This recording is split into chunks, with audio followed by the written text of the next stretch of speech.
Hola, ¿qué tal? Pensemos en esto por un segundo. Uno está en Londres y pide un apartment y de repente miradas de confusión. ¿O de dónde sale esa U extra que los británicos le ponen a la palabra color?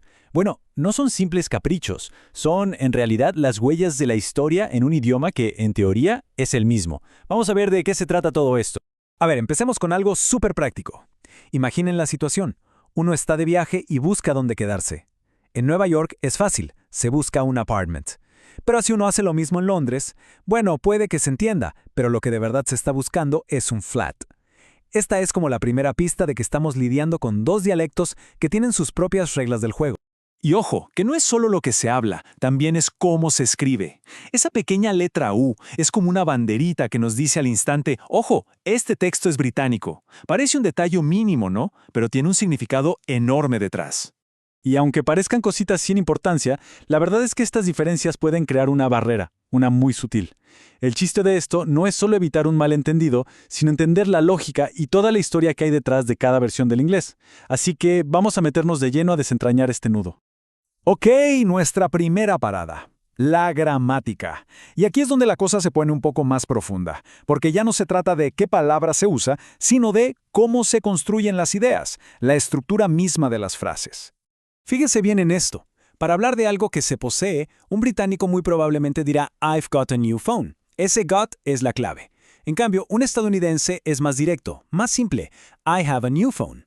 Lo curioso es que ambas formas son correctas, pero en Estados Unidos el I've got puede sonar un poco más enfático, mientras que en el Reino Unido es de lo más normal y cotidiano.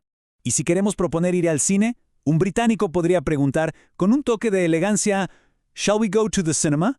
Pero cuidado, decir eso en Estados Unidos sonaría casi como salido de una obra de Shakespeare. Allá, la sugerencia sería mucho más directa. ¿Shall we go to the cinema? O más común todavía, let's go to the cinema. Ese shall para un estadounidense suena o muy antiguo o extremadamente formal. Bueno, si las diferencias en la gramática se escuchan, las de ortografía saltan a la vista, y son probablemente la señal más clara para saber de dónde viene un texto. Y no son cambios al azar. De hecho, siguen patrones muy definidos que vamos a revisar ahora mismo.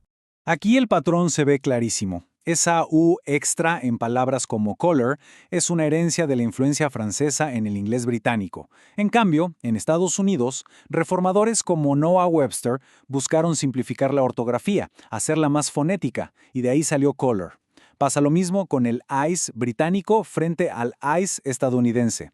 Lo más importante aquí es recordar que ninguno es un error. Son dos sistemas distintos, ambos estandarizados y correctos en su propio contexto. Y ahora llegamos a la parte divertida, el vocabulario.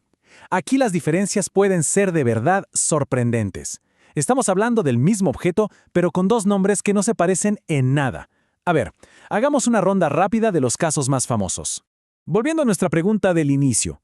En Londres se vive en un flat. En Nueva York, en un apartment. Es el mismo tipo de vivienda, pero la palabra que se usa te ubica inmediatamente a un lado o al otro del Atlántico. Y para subir de un piso a otro, pasa igual. En el Reino Unido se espera el lift, pero en Estados Unidos se busca el elevator. Y ojo, que pedir un lift en Nueva York podría hacer que alguien piense que se necesita que le lleven en coche a algún sitio. Pequeñas palabras que causan grandes diferencias.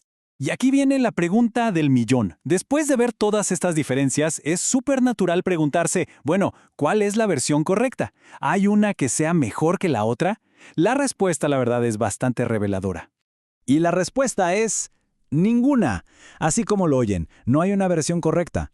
La idea de lo que es correcto en un idioma no es absoluta. Siempre depende del contexto.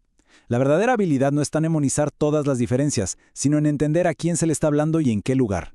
La palabra clave es adaptación. Entonces, ¿cómo se elige? Bueno, es un proceso de 3 pasos muy lógicos. Primero, conocer a la audiencia. ¿Se escribe para británicos, estadounidenses o un público internacional? Segundo, considerar el contexto. No es lo mismo un correo para una empresa en Londres que una solicitud para una universidad en California. Y tercero, que es crucial, ser consistente. Una vez que se elige un estilo, hay que mantenerlo. Mezclarlos puede dar una impresión un poco descuidada. A modo de resumen, aquí está la guía de bolsillo para navegar estas aguas. En gramática, acordarse del have got británico. En ortografía, estar atentos a esa U extra o a la terminación ice. En vocabulario, no confundir un flat con un apartment. Pero sobre todo, la regla de oro que lo rige todo. El contexto es el que manda. Y para terminar, una reflexión. En este mundo tan globalizado, tan digital, donde las fronteras de los idiomas empiezan a desdibujar, ¿qué creen que pasará? ¿Veremos una fusión de estas dos variantes del inglés? ¿O se mantendrán estas diferencias tan ricas como un testimonio de su propia historia? Es una pregunta que queda abierta para el futuro del idioma.